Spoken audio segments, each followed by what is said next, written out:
ముసుగుదొకటే, ముగ్గు బుట్ట వంటి తల, ముడుతలు తీరిన దేహం అని ఆ టైప్లో అలాంటి ముసలమ్మ గురించి కూడా ఎవరు పట్టించుకొని ముసలమ్మ గురించి కూడా ఆయన కవిత్వం రాశారు. అంటే కవిత్వం యొక్క కవిత్వానికి కాదేది కవిత కనర్హం అన్నట్టుగా ఒక పిల్ల అగ్గిపుల్ల సబ్బు పిల్ల కాదేది కవిత కనర్హం అన్నట్టు. అంటే దేని మీదైనా కవిత్వం రాయొచ్చు. ఆయన ఎక్కువగా ఇలాగే పీడిత ప్రజల కోసం రాశాడు, బడుగు వర్గాల కోసం, బలహీన వర్గాల ప్రజల కోసం రాశాడు, కష్టజీవుల కోసం రాశాడు. ఆయన కవి గురించి ఒక చక్కటి మాట చెప్పాడు, కష్టజీవి. అంటే కష్టజీవి అనేది 4 అక్షరాల మాట. ఆ 4 అక్షరాల మాటలో కష్టజీవిలో మొదట ఉండే అక్షరం, చివర ఉండే అక్షరం కవి. అంటే కవి అనేవాడు కష్టజీవికి 2 వైపులా ఉంటాడు అని చెప్పాడు. అంత గొప్పగా చెప్పాడు. కవి ఆయన సిద్ధాంతం లేదు, కష్టజీవుల గురించి రాయాలి అని కవి అలా చెప్పాడు. అంతేకాదు ఆయన గొప్ప కవిత్వమే కాదు, మన అందరికీ సినిమా పాటల ద్వారా కూడా బాగా పరిచయమైన వ్యక్తి. ఆయన ఒక వెలుగు నేడు సినిమాలో ఒక పాట రాశారు,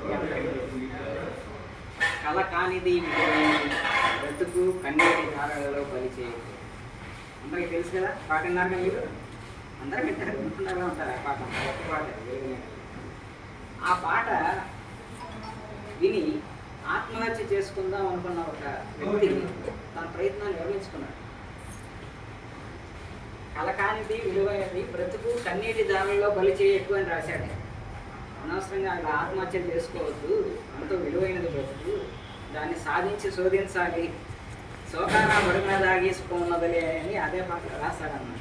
అందుకని బ్రతుకుని అలా వేస్ట్ చేసుకోకూడదు, అనవసరంగా ఆత్మహత్యలు చేసుకోవద్దు అని చెప్పేసి ఆయన రాస్తే ఆ పాట విని ఆత్మహత్య చేసుకోబోయే పొరవాడు తన ప్రయత్నం మానుకుని మళ్ళీ తన బ్రతుకు కొనసాగించాలి. అంటే ఆయన కవిత్వానికి అంత గొప్ప శక్తి ఉంది.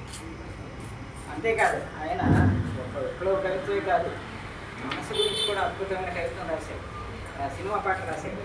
చాలామంది మనసు గురించి అంటే ఆత్రేయ రాసిన పాట అనుకుంటారు, కానీ ఆయన రాసిన మనస్సున మనసై బ్రతుకున బ్రతుకై తోడొక నిండిన అదే స్వర్గము అని రాశారు. ఆ పాట రాసిన శ్రీశ్రీ. అందరూ ఆశ్చర్యపోయారు, ఆత్రేయ గారు రాశారేమో అనుకుని చాలా కాలం అనుకునేవాళ్ళు అంట. కానీ అలాంటి గొప్ప విప్లవ కవి కూడా ఇంత మనసు గురించి ఇంత అద్భుతంగా చెప్పాడు. అంటే ఒక దంపతులు ఎలా ఉన్నారు, మనసున మనసై బ్రతుకున బ్రతుకై తోడొక నిండిన అదే భాగ్యము అదే స్వర్గం. అంటే దంపతుల మధ్య ఆ అనురాగం అట్లా ఉండాలని అంత చక్కగా చెప్పాడు మనసు గురించి.